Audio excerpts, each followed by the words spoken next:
tendre Père. Mon frère, ma soeur, c'est le moment d'ouvrir ton cœur. C'est le moment de dire à tout ce que tu as sur ton cœur à ton Dieu. Non, ne ferme pas ta bouche, ouvre la bouche et parle. Dis tout ce que tu as à dire à ton Seigneur.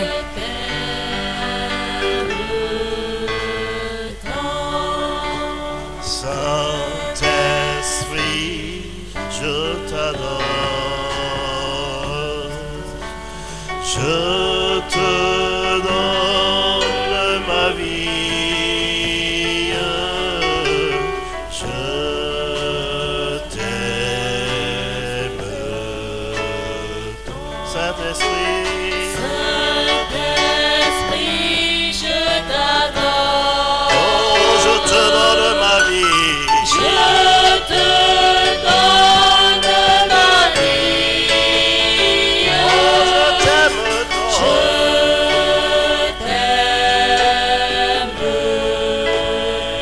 Je t'aime tant. Je t'aime tant.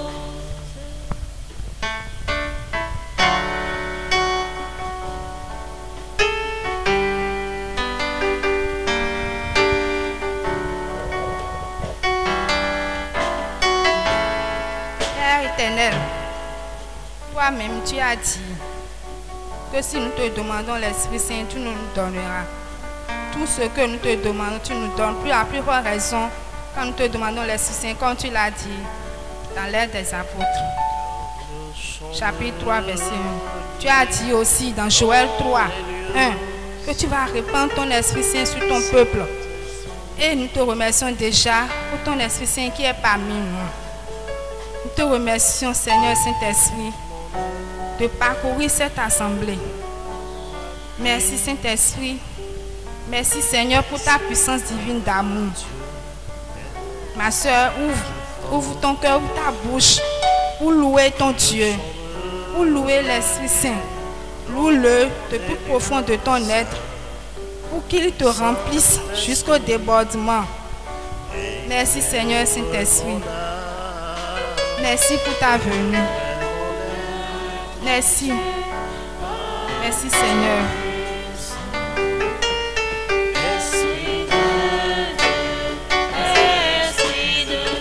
Saint-Esprit, Saint-Esprit de Dieu, déverse sur moi et dans l'assemblée, unis de fraîche. Saint-Esprit de Dieu, déverse sur moi et dans l'assemblée, unis de fraîche. Saint-Esprit, Saint-Esprit de Dieu, déverse sur moi. Loue, mon frère, loue, ma soeur. Loue la bonté de Dieu dans ta vie. Loue le Saint-Esprit. Saint-Esprit de Dieu, déverse sur moi et dans l'assemblée, unis de fraîche.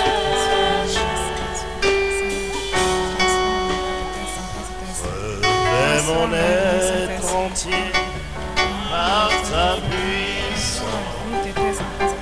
Esprit de Dieu, esprit de force. Ce n'est ni pas la puissance, mais par mon esprit. Oh, dis le Seigneur, plaçons la pierre. Au milieu des acclamations, grâce. Ce n'est ni par la force, Ce n'est ni par la force, ni par la puissance, mais par mon esprit, dit le Seigneur. plaçons la pierre. Plaçons la pierre au milieu des acclamations. grâce, le monde salutant. Saint-Esprit, Saint-Esprit de Dieu, déverse et dans l'assemblée, et dans l'assemblée, une huile fraîche. Saint-Esprit de Dieu, déverse sur moi et dans l'assemblée, une huile fraîche.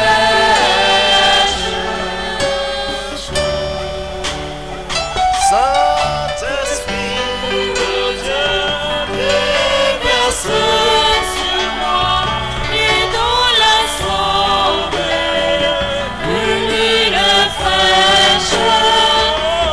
Saint-Esprit de Dieu, déverse sur moi et dans l'assemblée, une huile fraîche. ce n'est pas par la force, ni la puissance, par mon Esprit, dit le Seigneur. Esprit Saint, Esprit Saint, Esprit Saint, Esprit Saint, yes, is Saint, yes, is Saint, yes, is Saint, yes, is Saint, yes, is Saint. yes, is Saint. Est-ce qu'on peut acclamer le Saint-Esprit de Dieu? Esprit Saint, Esprit Saint, yes, is Saint, yes, is Saint, yes, is Saint, yes, is Saint, yes, is Saint, yes, is Saint, yes, is Saint. yes, is Saint. Awa jíjẹ kẹ́dẹ́.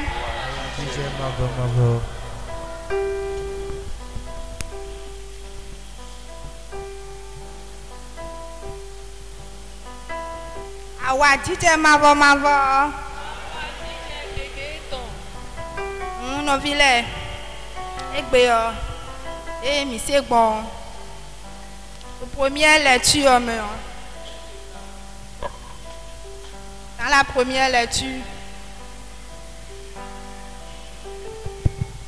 Mon frère, ma soeur, aujourd'hui, tel que nous l'avons écouté dans la première lecture, nous avons entendu ce que le Seigneur nous a dit. Mise Hoe akuno do nu miye, Le Seigneur nous invite à quoi? akuno do mi dai do mini dinu, Le Seigneur nous invite à quoi aujourd'hui? nu te ka akuno ka do mi dana we. Comme tout le monde a entendu, Ide mi me bise gbon, est-ce qu'il y existe encore des camaliers dans notre église d'aujourd'hui? Gamaliel nous kalebo de egbe ni église ami tombe. Est-ce qu'il existe vraiment des camaliers pour défendre l'honneur de Dieu aujourd'hui dans l'église? Gamaliel le kalebo pour église ami egbe, le bona je hundo susu akuno ton tamea. Ou bien nous qui sommes ici maintenant? Ou bien nous qui sommes ici maintenant? Kabi mi me ro fi jinle, Est-ce que nous voulons être des camaliels pour le Seigneur? mi me ro fi le mi babo na Gamaliel nu akuno. Ou bien nous voulons toujours critiquer ce que nous voyons? Kabi nu mi mo mi na pro nu do de we tegbe. Nous voulons toujours critiquer la moindre chose, ce que nous voyons, nous ne savons pas si ça vient de Dieu ou pas. Au lieu de réserver notre bouche et de prier, nous voulons toujours critiquer. Mina le so nu mi ton lo na le pro nu kikena we bi bona lo re mina so nu mi ton dai. Lo bona do ndagbe na lo na khaye we.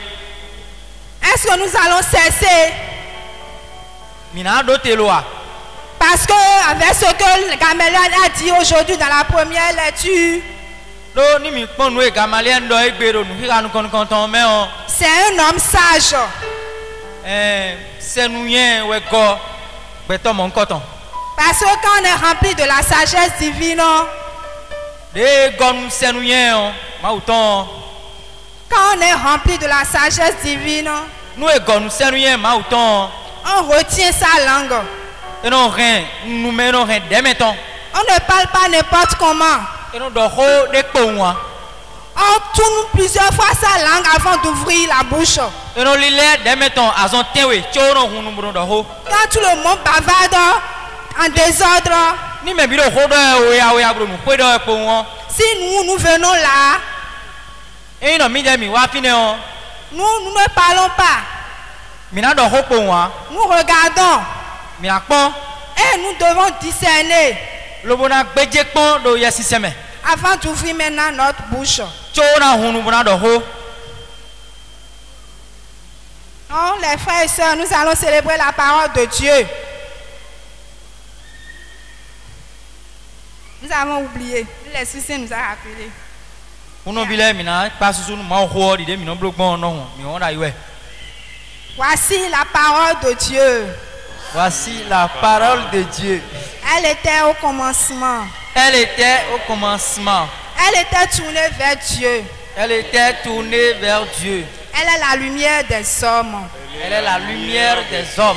Et la lumière a brillé dans les ténèbres. Et la lumière a brillé dans les ténèbres. Et les ténèbres ne l'ont point comprise. Et les ténèbres ne l'ont point comprise. Ta parole m'éclaire, Seigneur. Ta parole m'éclaire, Seigneur. Ta parole me guérit, Seigneur. Ta parole me guérit, Seigneur. Ta parole me sanctifie, Seigneur. Ta parole me sanctifie, Seigneur. Elle est ma vie. Elle est ma vie. Elle est ma joie. Elle est ma joie. Elle est mon réconfort. Elle est mon réconfort. Elle est ma consolation. Elle est ma consolation. Elle me guérit de toutes mes blessures. Elle me guérit de toutes mes blessures. J'accepte tout ce qu'elle accepte. J'accepte ce qu'elle accepte. Je rejette tout ce qu'elle rejette. Je rejette ce qu'elle rejette. Elle est ma nourriture quotidienne. Elle est ma nourriture quotidienne. Je suis content d'avoir cette parole, Seigneur. Et j'accepte de pratiquer tout ce qu'elle me demande. Pour la vie éternelle. Amen.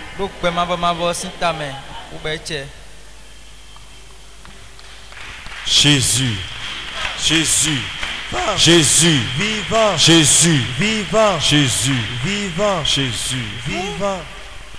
Moi, on disait, il y a encore des Gamaliels dans notre église d'aujourd'hui. Mon cher frères et sœurs, si un gangster tombe ici par exemple, et avec un fusil, non, mon Dieu, parce que je dis ça parce que non, des Gamaliels dans mon couteau. Après que Gamaliel ait dit cela, on les a fouettés. Il est accroché. On les a fouettés, ils étaient contents d'être fouettés pour le Christ. Et ils sont partis tout joyeux. Mais aujourd'hui, est-ce que nous pouvons faire ainsi? Parce que la moindre chose, nous commençons comment je vais dire, pas fuir. À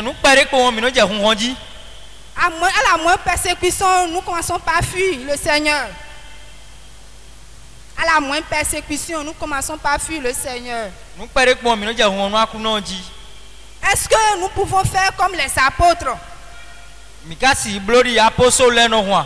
que nous voulons être des martyrs pour le Seigneur aujourd'hui?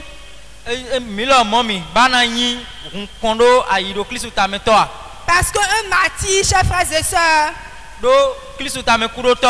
si on tue quelqu'un ici, un homme de Dieu ici, par exemple sur cette terre, cela suscite encore une multitude de chrétiens, c'est-à-dire une multitude de conversions.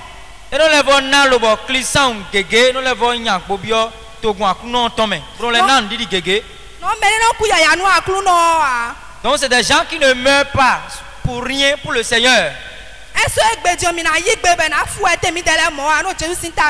Est-ce que nous allons accepter être fouettés comme les apôtres aujourd'hui à cause du Christ?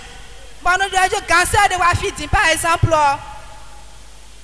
cancer.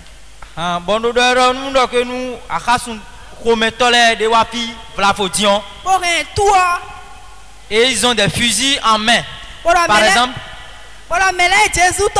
Et puis ils nous demandent qui sont ceux qui sont pour le Christ.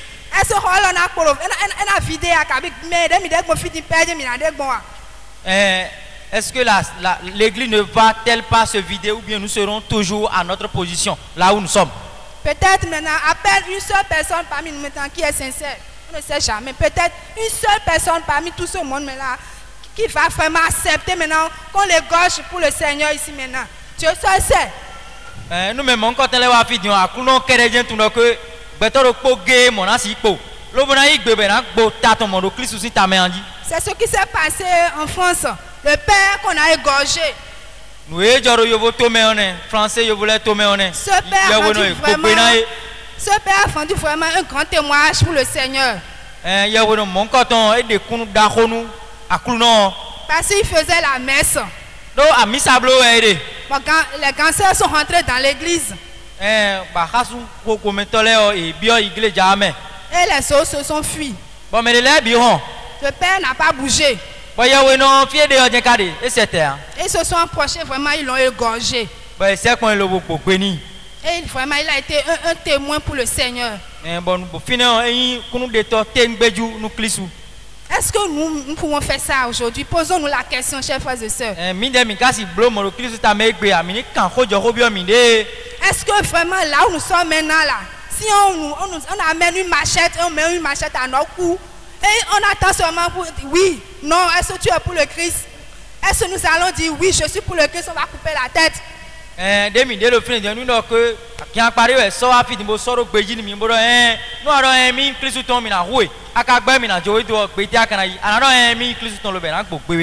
le Seigneur nous accorde la grâce.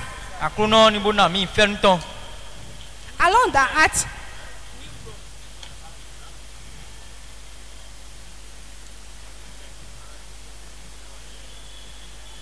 Allons d'abord dans Matthieu 5.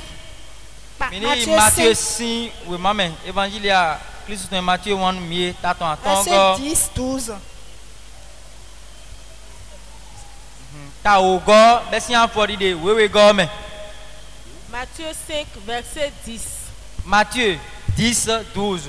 Ta au, à fort idée, oui, go.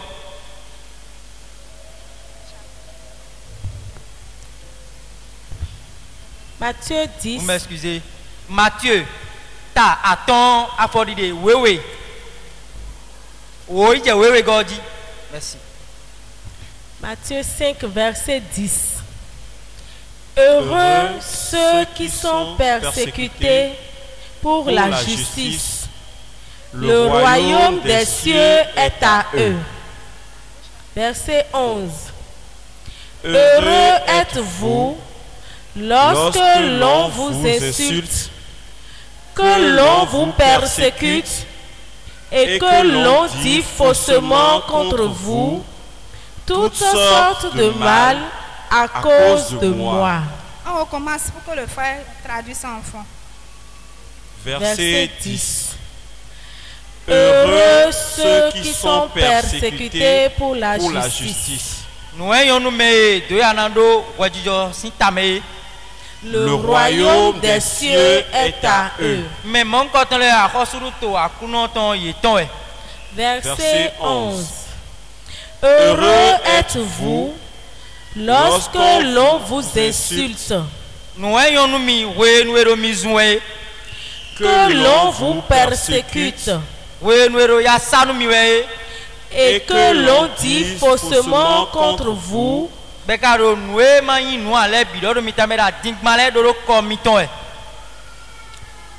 sortes de mal à cause de moi.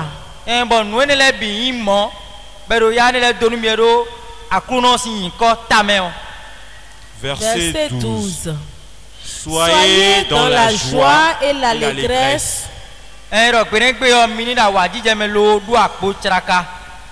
car votre récompense est grande dans les cieux. C'est ainsi en effet qu'on a persécuté les prophètes qui vous ont précédés.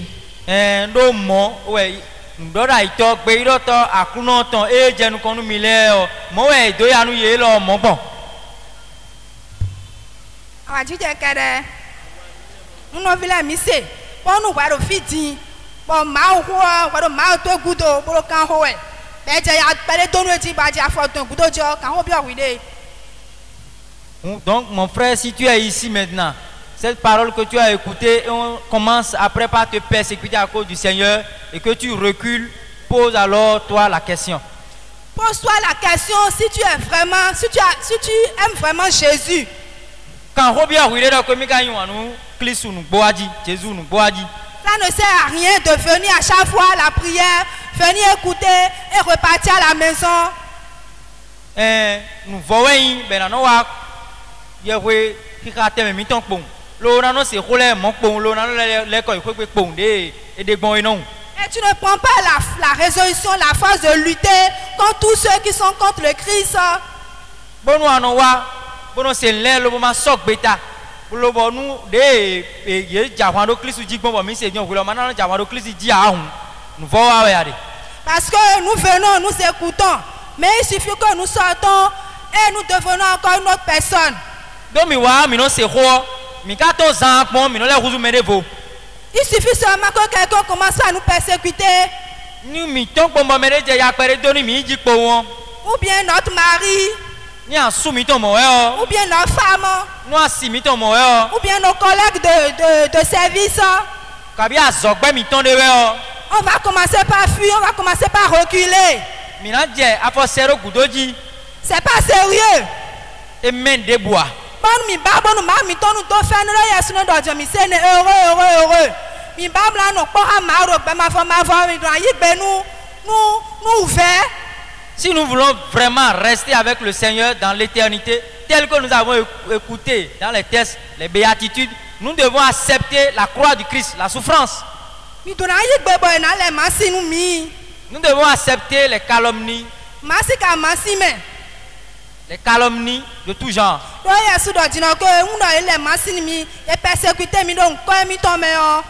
Parce que lui-même vient de nous confirmer que si on nous persécute à cause de lui,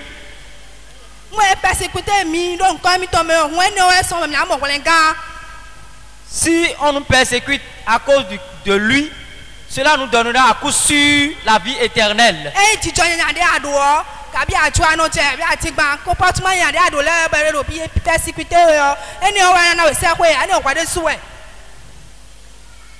Mais ici, il faut faire la différence. Ce n'est pas les persécutions qui viennent de tes mauvais comportements, de ta vie qui tourne dos à la parole de Dieu qu'il s'agit, mais de la souffrance qui vient vraiment de l'amour de Dieu. Donc, chers frères et sœurs, si parmi nous maintenant il y a des personnes, il y a des gens qui à cause de la persécution du Christ ou bien ils fuient à ce effectivement, parce qu'on voit que si je rentre dans ce domaine maintenant, on va commencer par me persécuter, on va commencer par me critiquer, parce que je vais vers le Seigneur. La personne a qu'à aller s'asseoir encore et réfléchir. On nous met les lèvres pour le même fille. Le bon nous et on va dire après ça nous y est dit pour et non joke lisant aussi ou alors en azan ben azan qu'on a de qu'on nous clisse au bidon et il est dit le bon pain mais bon quand Robio est là.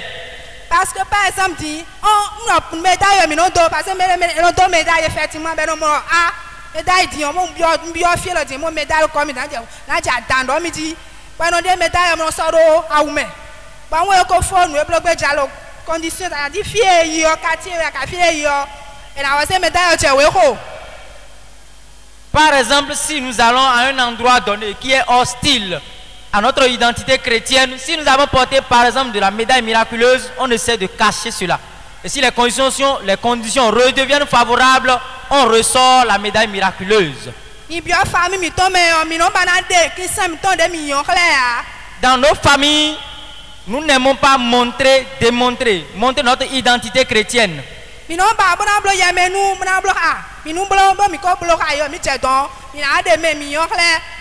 Nous aimons jouer à l'hypocrisie. Et quand nous sommes ensemble avec eux, nous nous comportons exactement comme eux. Et en les quittant, nous devenons chrétiens. Si nous faisons cela, sachons en même temps que le Seigneur s'est détourné déjà de lui. Parce qu'il a dit, si nous ne nous rendons pas témoignage sur terre, de même quand nous irons là-bas, ces anges ne nous rendront pas témoignage. Ni mi wa nu bomo mi tun lo ko mi ko lo Kristu gbe do de so nu mi ma de kunu emi do gbeto lesin ko fia o mi lo mo kun de kunu emi do se ko do to mi to po won sagun le po si nu kan o. Allons dans 1er épître à Saint Pierre 4 chapitre 4. 1er épître à Saint Pierre chapitre 4 verset 13. Ni we ma nu kon to e ya we Pierre on la nu mi e. 1 Pierre 4 verset 13. Ta ene afodide wa tongo Mais dans la mesure où vous avez part au Christ, aux souffrances de Christ,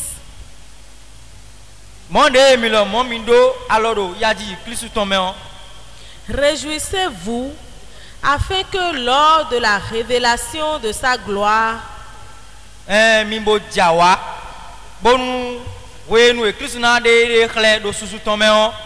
vous soyez aussi dans la joie et l'allégresse.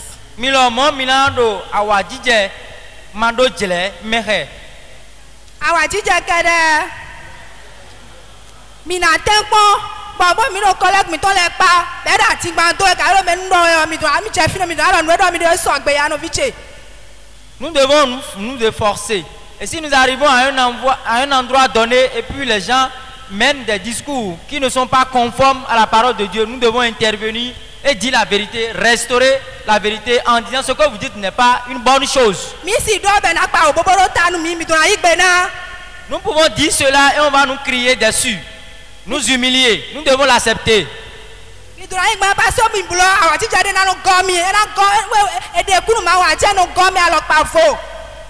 Parce que en souffrant, en portant la croix comme ça, il y a la joie qui vous remplit, la joie divine qui vous remplit.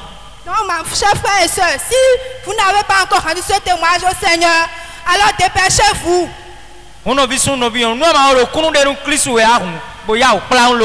Sinon, tu vas venir ici tous les jours. Tu vas sous la prière du 1er janvier au 31 décembre. Mais Jésus va te mettre 0.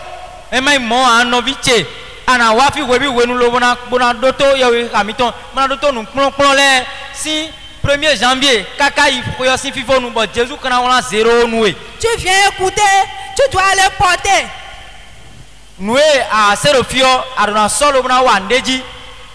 Tu dois aller rendre témoignage au Seigneur. Tu vas dans le monde, tu rencontres des sorciers, tu dois affronter.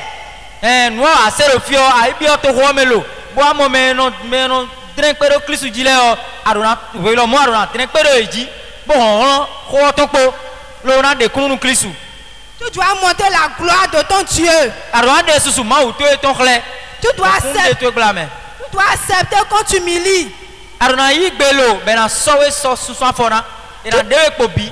Tu dois accepter qu'on te chiffre si possible.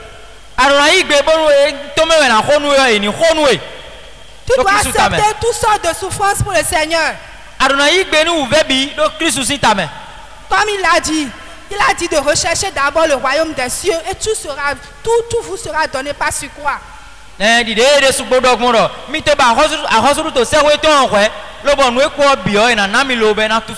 Mais si tu cherches à avoir le respect humain, c'est-à-dire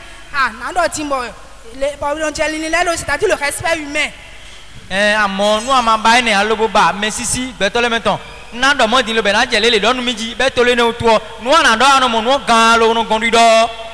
Le respect humain n'est pas chrétien, mon frère, ma soeur. Les apôtres n'ont pas eu le respect humain. On les a interdit de prononcer le nom de Jésus. Mais ils ont dit, il faut mieux qu'obéir à Dieu qu'aux hommes. Et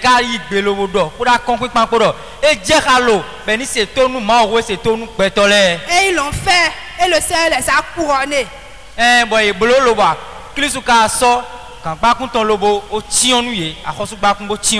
Mon frère, ma soeur, veux-tu que le Seigneur te couronne?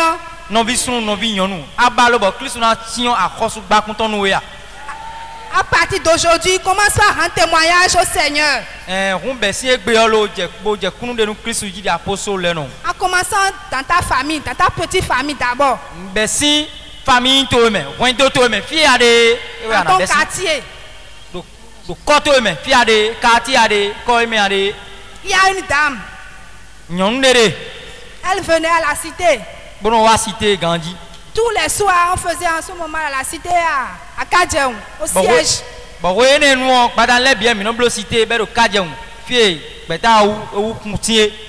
Il y a un monsieur, un drogueur, je peux parler ainsi, il fume la drogue. Il menait une vie de désordre.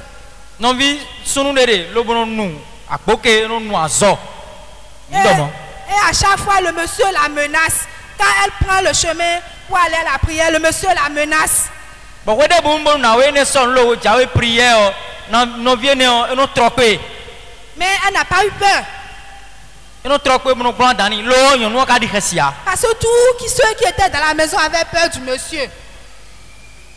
Tous ceux qui étaient dans la maison avaient peur du monsieur. Do me ro ko ya gbe la bien di khasinu yan bi sunu e ko do mi de. Mais c'était la dame sœur qui l'affrontait.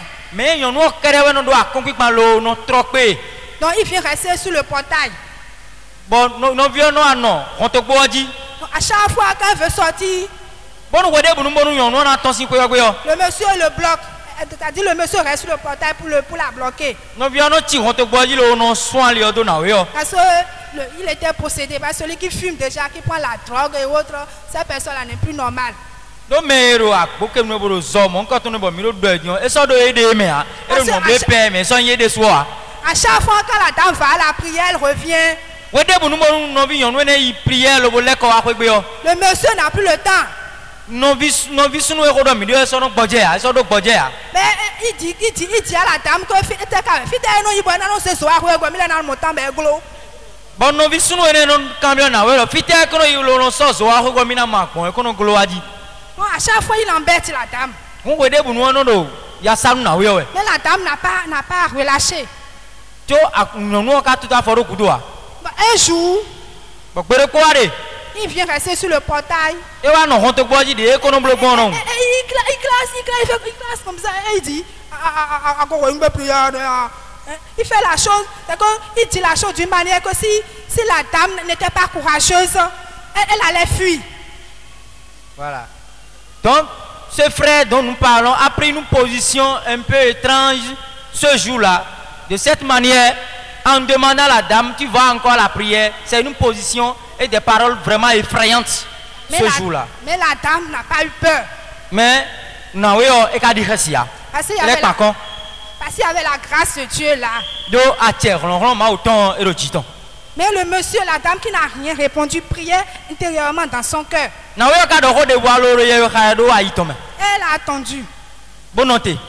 Le monsieur qui, après avoir dit la chose, la regarde des yeux qui sont déjà bien rouges. On a vu de la position et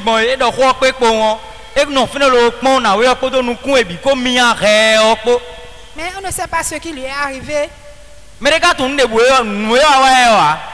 a cédé la place à la dame. Et la dame est partie. Mais ce monsieur, il a fini par commencer la prière un jour. Mais non vient et l'homme a prié et il s'est converti. Non, chers frères et sœurs. Jésus. Jésus. Jésus. Jésus. Jésus. Jésus. Jésus. Oh, mais nos vilains, qu'à chaque fois que nous allons affronter, c'est-à-dire, parce qu'en affrontant le démon, comme on dit souvent que les sorciers, on a assez de quartier, tout à assez de quoi tout est on a pas quoi nous vend nous quand toi sont affiché ton a dit que signer ma kasidi ni we a na mlo mais là don de be hukan e hukan aseche mais a kasidi ni le ga aseto ja na petit toi mais il faut apprendre à affronter les ennemis chers frères et sœurs.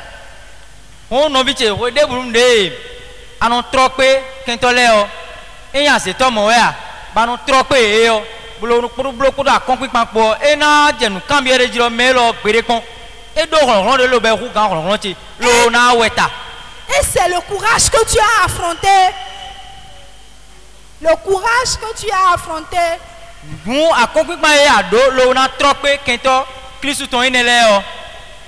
C'est ce courage qui finira par convertir ces personnes. Parce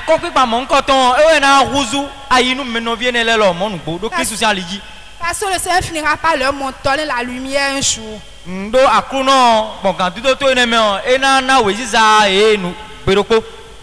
Prenez Ephésiens 6. Verset 10 à 17. Nous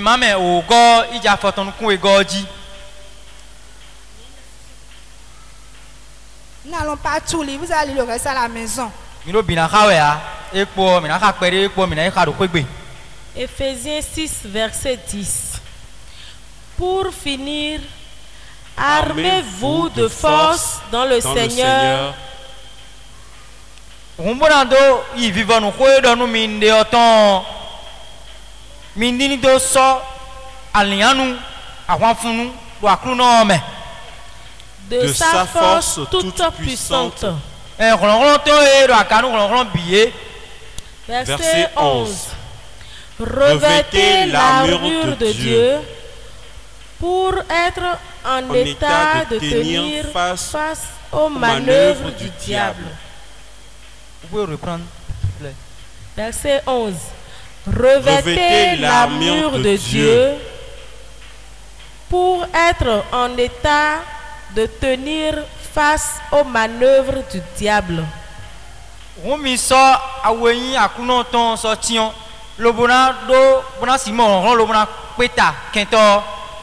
Verset 12. C'est bon, vous allez le reste à la maison. C'est 10 à 17. Vous allez le reste à la maison. On va dire Kader.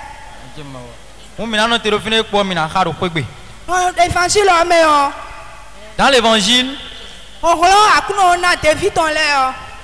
la puissance que le Seigneur a donnée à ses apôtres, à ses disciples, c'est à cause de cette puissance que les gens le suivaient également pour manger. Comme il a dit dans Somme 9, verset 11. Il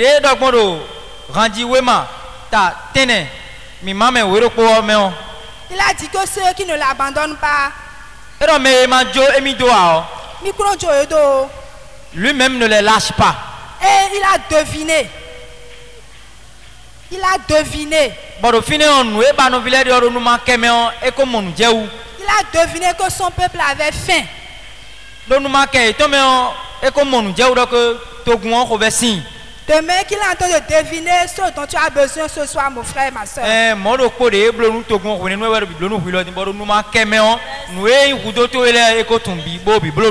en train de les combler en même temps, mon frère et ma soeur. Le Seigneur est en train de te combler, mon frère et ma soeur. Il est en train de te combler tous tes besoins. Et il est en train de multiplier.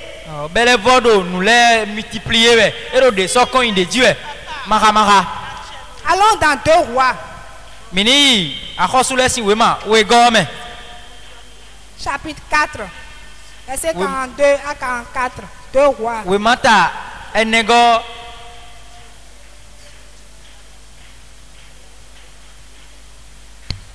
2 Rois, chapitre 4,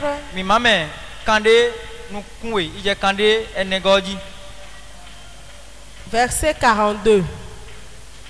Un homme vint de Baal-Shalisha et apporta à l'homme de Dieu du pain de prémisse. Vingt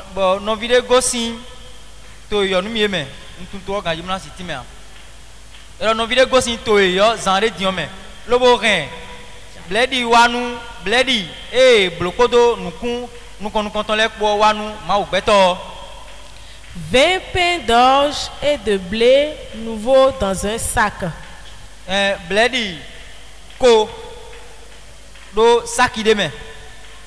Élisée dit: distribue-les aux gens et qu'ils mangent.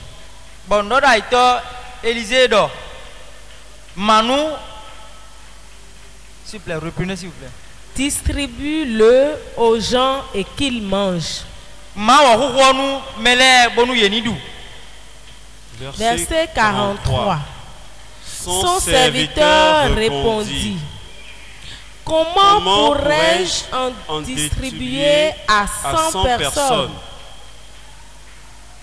Bon, mais c'est un cambio, nous avons Élisée Boro. Il dit: distribue-le aux gens et qu'ils mangent. Bon, nous avons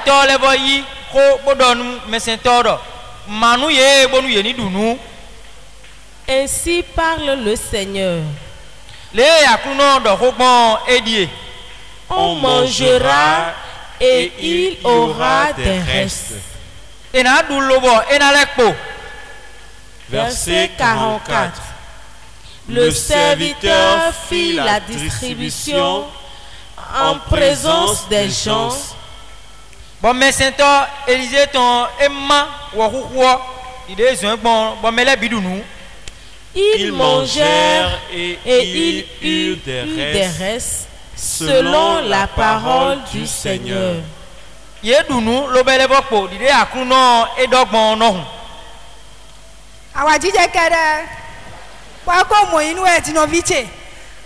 Prendre décision dans nos eaux. À la pomme, à des tons et pont. Et 100 francs.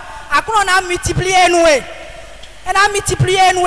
On a prendre décision dans nos eaux. On a dit que nous devons bien mawa. Il y a donc mon frère, ma soeur, chaque fois quand tu prends l'engagement d'aider le prochain, tu auras toujours des multiplications. Le Seigneur vient toujours à ton secours.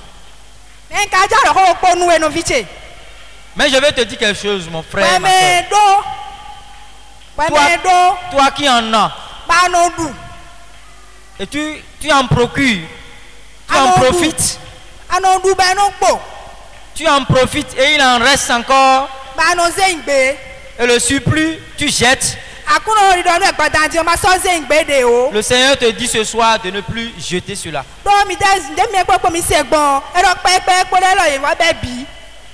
Parce que tel que nous l'avons écouté dans l'évangile, le Seigneur a demandé à ce que même les miettes soient ramassées et que rien ne soit perdu. Le Seigneur nous montre par là qu'il a horreur du gaspillage. Parce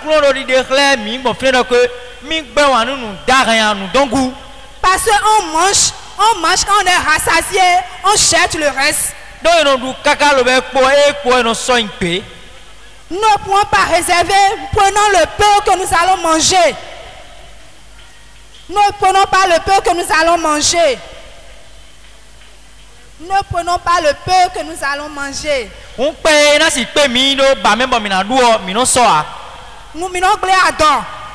Nous sommes gourmands.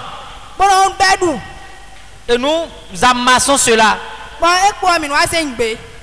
Nous amassons au-delà de notre capacité et le reste, nous finirons par jeter. Il y a ces petits comportements qui constituent des blocages à la providence divine dans notre vie. Ou alors,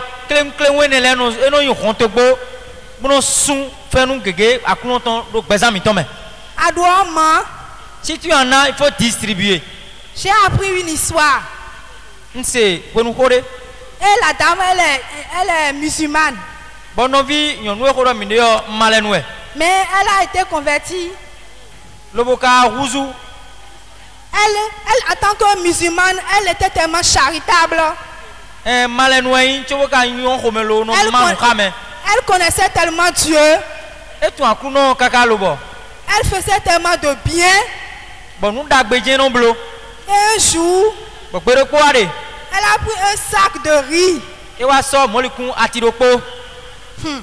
elle partageait le riz. Comment on peut partager un sac de riz à un quartier tout entier? Vous voyez? Elle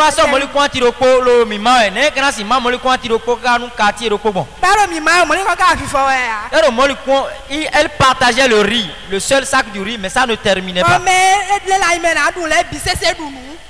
Et tous ceux qui devaient manger ont mangé. Donc vous voyez, le Seigneur nous montre par là que ce qu'il a fait, nous pouvons aussi le faire.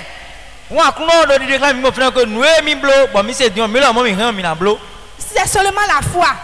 C'est ça que Élisée a fait. Comme Élie aussi a fait à la dame qui n'avait seulement un peu d'huile et un peu de farine. Et il lui a demandé de donner. La dame a dit que c'est que ça pour manger et mourir. Eli noda ito akunoton na we eimo Samaritan no eimo bema edo ni fin pere lo nanda bo na dunu bro gudo to mi nanda na duo die bo mesento kare ni ndabo mi du ho. Mais Eli qui a sa foi en Dieu. Bo mesento akunoton Eli e ka do ndi do akuno me on. A dit à la dame de préparer quand même de lui donner à manger. E doni do nu imocho eni ka dabo mi le mi to du ho. Et la dame a obéi. Ba bo no na we o eseto nu ho lo blo deji. Elle a obéi bêtement. Et blo ho deji di ye ino no. Bon, et quand elle a obéi, elle a préparé effectivement le repas. Bon, et quand c'est ton nous quoi, et dans nous nous beau savoir, mais c'est toi à combien et d'eau. On a dit que l'huile n'a jamais cessé de moi je vais dire, c'est-à-dire le fût n'a pas été tari. Bon, il y a un coup d'eau et dans nous mi bon que ami kusaboro ami kameo. Et demain pour la farine. Bon, ni fi l'homme kusaboro ni fi kameo. Moi na mi te sou bo mi di nou akuno mi ton. C'est comme ça qu'il sera pour toi aussi, mon frère, ma soeur, si tu crois dans le Seigneur. Si tu crois en le Seigneur, c'est une condition. Nous avons dit, nous avons condition. Parce que le Seigneur teste. Nous avons parce qu'il a testé Philippe, comme nous avons entendu maintenant. Parce que le Seigneur a testé Philippe. Était débutant. Philippe, bon, il dit, mais c'est que mon évangile est amé. Le Seigneur verra si tu as la foi en lui, si tu l'aimes.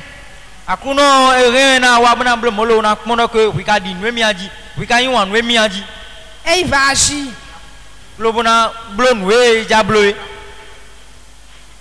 Donc, chers frères et sœurs, demandons la grâce au Seigneur. Demandons la grâce de l'aimer malgré tout. Nous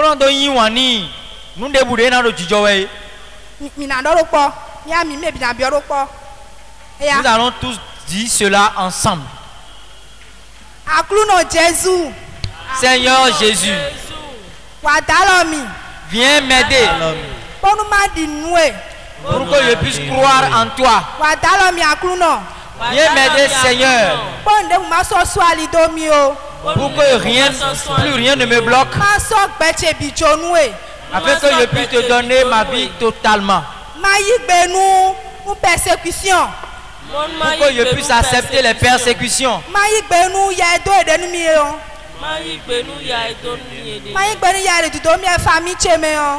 Pour que je puisse accepter les souffrances qu'on m'inflige dans ma famille. Pour que je puisse accepter les souffrances qu'on m'inflige au boulot. Mais si tu ne m'aides pas, Seigneur, je ne peux pas avoir la force nécessaire pour te suivre. Aide-moi, Seigneur. Je veux t'aimer. Je veux te donner totalement ma vie. Parce que tu es le seul trésor que j'ai. Je dois accepter pour que tu sois mon sauveur, Seigneur. Même si les ennemis me persécutent, je dois accepter et être vainqueur de tout. Seigneur, je te remercie, je te rends grâce. Je te remercie pour ce pouvoir que tu m'as donné ce soir. Et puis en quittant ici ce soir, même si quelqu'un me piétine, je vais rire seulement et remercier cette personne. Même si quelqu'un me calomnie, je vais les accepter à cause de toi. Je te rends grâce, Seigneur, mon Dieu. Je te rends grâce pour cette grâce que tu m'as accordée ce soir.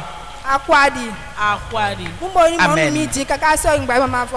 Qu'il en soit ainsi pour chacun de nous dans l'éternité. Jésus vivant, Jésus vivant, Jésus vivant, Jésus vivant.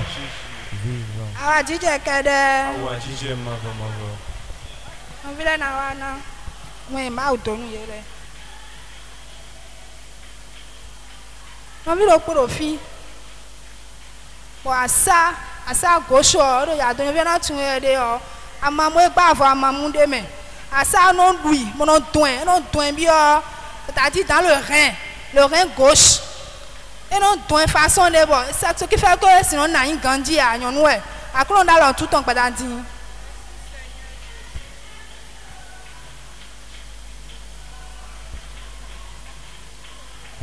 oye kere oye kere nos filles sont de nos filles podo pantalon couleur oui demain le nuit façon et le moro djewe sini dessous et ben ni dion si vous nous hello adolescent hello peut vivre bon yam bio John jamais et ben ni et là tout les temps à coulon dans tout temps je vais reprendre dans nos vidéos le fille nos visions de le fille bodo chocoto couleur jan couleur bleu nuit alors parler et le moro djewe si vous nous yam bio John jamais donc et ben ni dion li temps à coulon dans tout temps nos visions de le fille bon jamais on tant les gens on sin town on sin non comprendre on sin kakabo ou tout non blo chez du poule les soirs c'est souvent les soirs ya yawe a akon da tout temps awaje kede kede no vi yon do polo fi bo kogu do ton e do nu akewe titengbe e mo agbon de buru ami same akuno tukani no vi yon do polo fi bo e du nu pede yo eno ki goli we kun ko meto no go alo pade eru fe to metitengbe akuno tukano vi yo no vi yon do polo fi ena tuwede ganje jifi pon gbere ya no vi o décourager bi wonu mi do adoration blowe o u vero ti ton titengbe do jifi pon a be eru ni ninu kuto me akuno ni mali nu kuto me o wonu mi to en bwenda gbe o ena mo fi buna ji awa jije kere no vile no vi o point danyon Yves le ko wa mu kon nu de ke o mi na doni do ho me we si ho no vi de boro fi bono yin Gildas akulon dalo tutu edo alors amion do duru depuis 2 semaines bon akulon gwa alors science on edo egbe home no vi de boro fi bono yin yas akulon tukanda hole nu atumwere o ahan sepo bi bo mi na do nu de blo nu yo no vi de boro fi boyin Élysée bon ayin comptable ado azo akulon na we azo egbe no video point Clémentine bo akulone ero visi ouvert ba akulone vi bo e ka de kunu akulondo ko yi ni wa de kunu emi bo no vi nyon lo pore bo ne gbe sin wo no du ititengbe ton e no du sin ne gbe osin epol so ido akulonda lo tuton awa jije kede no mi de mo de la me la wa nu ko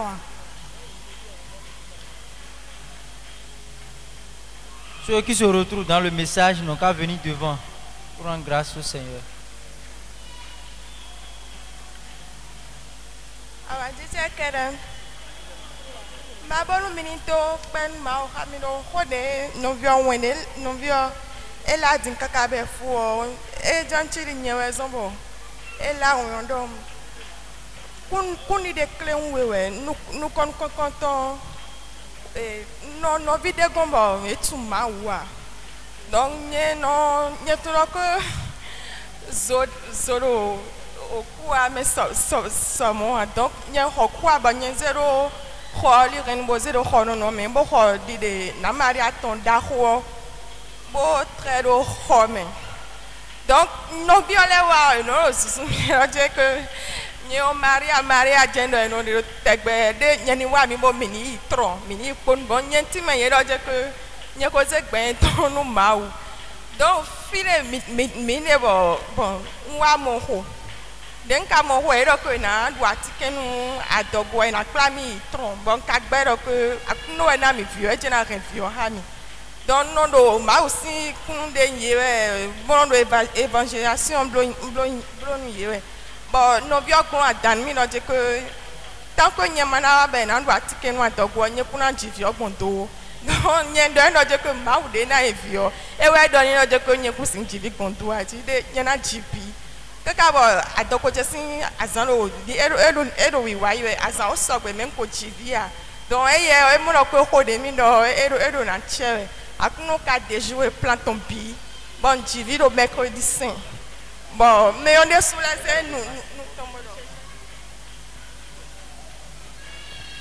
bon mais on est sous la scène nous tombons que mais aussi papa eze nous tombons mina na encore vio bon nyetero nkuro nko ene jana via be na vioro Jésus nyon e wa ndo ma to penu ma o Jésus Jésus vivant, Jésus vivant, Jésus vivant, Jésus vivant, Jésus vivant. Kundi de we go fi de mi haya khodo po pete asin da yo no me be no yi amisa Dion sono mo be no idea bo nyen kam bia don wa mo je da hore be je ti toro koji bo e kule tabi e we ti me no de mi kwe be mi je wa chi o si nu do e do ko e mi do na fodu si de ji do e mi ma yan o e mi na ku donc e mi gbo yi gbe bo ye fo yesun lenu e mi don nyen ndo ma ho ni bo do eni le bo ko pon bo wa ise sacrement bo blo ko no sma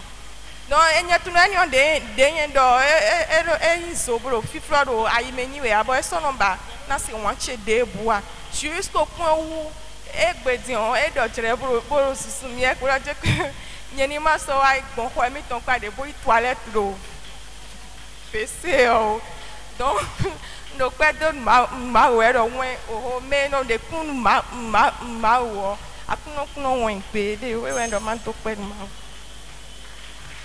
Jésus vivant, Jésus vivant, Jésus vivant, Jésus ah il kere e moro ide ko do ide onye de sude me we ndo ma do pen ma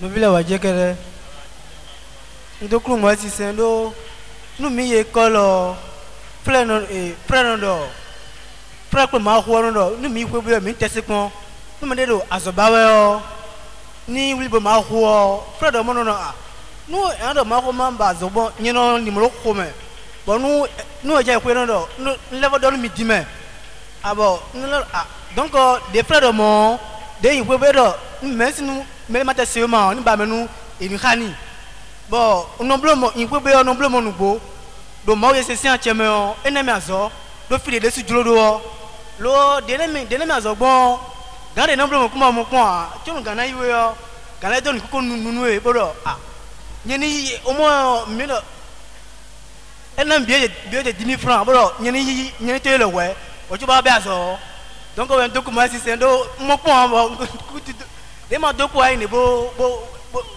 chi wujimi no ma do kuma si se. Jésus vivant, Jésus vivant, Jésus vivant, Jésus vivant.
Chanter et louer.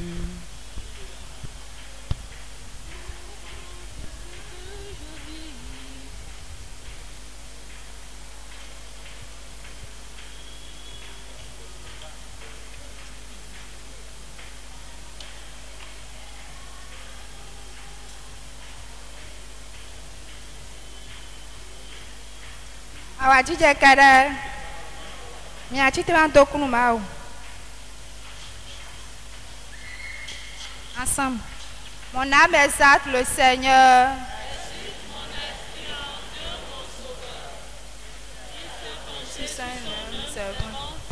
Désormais, tous les âges me diront bienheureuse. Le puissant fit pour moi des merveilles. Saint est son nom. Son amour s'étend d'âge en âge sur ceux qui le craignent. Déployant la force de son bras, il disperse les superbes, il renverse les puissants de leur trône, il élève les humbles, il compte de bien les affamés, renvoie les riches les mains vides. Il relève Israël son serviteur, il se souvient de son amour, de la promesse faite à nos pères, en faveur d'Abraham et de sa race à jamais. Gloire au Père, au Fils et au Saint-Esprit, comme il était au commencement, maintenant et toujours, dans les siècles des siècles. Amen. Le puissant fit pour moi des merveilles. Saint est son nom. Akulombo clame le coco sur le tombe.